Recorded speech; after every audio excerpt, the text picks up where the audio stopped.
नमस्कार. आपल्या सर्वांचं स्वागत आहे सरस्वती किचनमध्ये. खरं तर आपल्या किचनमध्ये वेगवेगळ्या रेसिपीज बनतात. त्याच पद्धतीने आज आपण मसाला डोसा बनवणार आहे.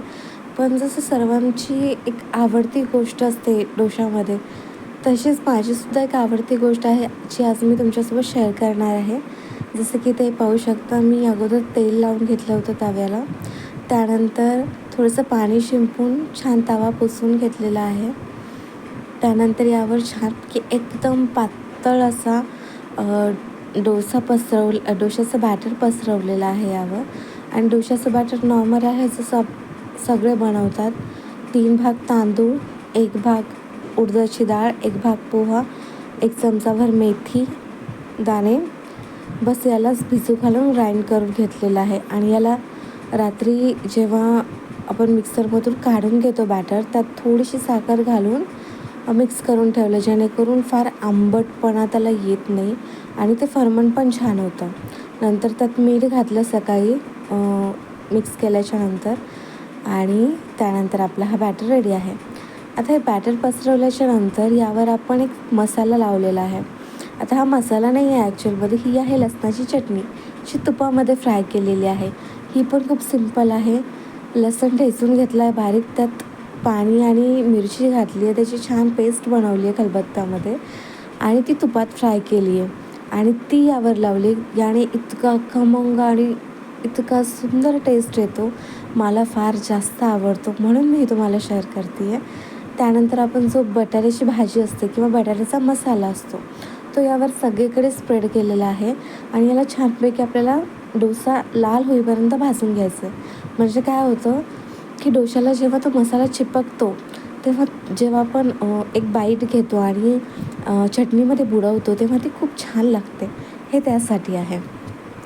यावर तुम्हाला हवं तर कोथिंबीर, चिरलेला कांदा, चीज, शेजवान चटणी किंवा आणखी तुम्हाला बटर वगैरे लोणी टाकायचं असेल तर टाकू शकता.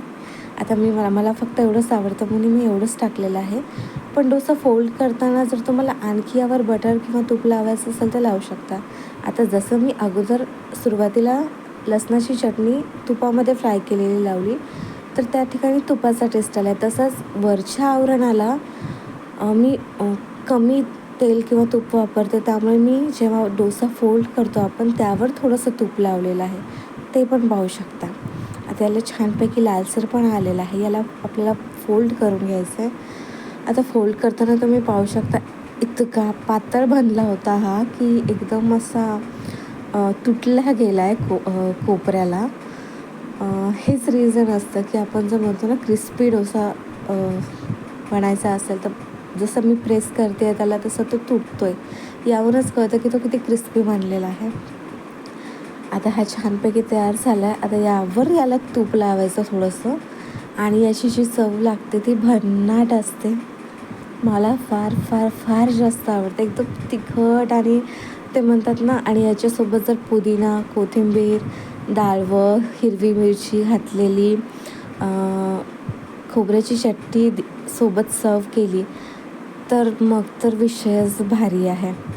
आता या ठिकाणी तुम्ही पाहू शकता, आपला पहिला डोसा रेडी झाला, तर तसंच मी दुसरा पण डोसा रेडी केलेला आहे. एन्जॉय करू शकता तुम्ही. याच्यासोबत बटाट्याची भाजी आणि छान ग्रीन खोबऱ्याची चटणी. आनंद घेत आहे मी पण, तुम्ही पण घ्या.